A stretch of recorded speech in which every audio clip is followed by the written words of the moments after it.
আর মাত্র কয়েক ঘন্টার অপেক্ষা 2026 বিশ্বকাপের মহা ফাইনালে স্পেনের মুখোমুখি হবে আর্জেন্টিনা। ম্যাচের আগে পুরো দলকে নিয়ে তোলা একটি বিশেষ ছবি সামাজিক মাধ্যমে শেয়ার করেছেন অধিনায়ক লিওনেল মেসি, সঙ্গে দিয়েছেন আবেগঘন এক বার্তা।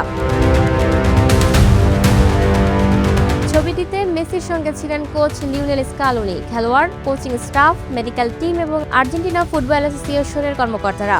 ফাইনালের আগে এটি ছিল দলের শেষ আনুষ্ঠানিক গ্রুপ ছবি। ইনস্টাগ্রামে মেসি লিখেছেন, সবচেয়ে বড় প্রাপ্তি শুধু শিরোপা নয়, এই পুরো যাত্রা। একসঙ্গে লড়াই করা, কঠিন সময়ে ঘুরে দাঁড়ানো এবং প্রতিটি মুহূর্ত উপভোগ করাই ছিল সবচেয়ে মূল্যবান। তিনি আরো বলেন, আগামীকাল যাই ঘটুক না কেন, এই দল এমন ইতিহাস লিখেছে যা কখনো মুছে যাবে না। আর্জেন্টিনা, এগিয়ে যাও। এদিকে ফাইনালের আগে শুরুর একাদশ নিয়ে শেষ মুহূর্ত পর্যন্ত ভাবছেন coach Scaloni.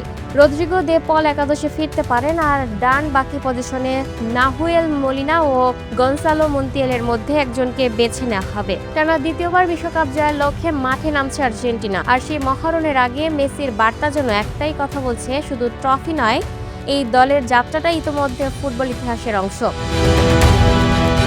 Lucky Akter, up to date news, Dhaka.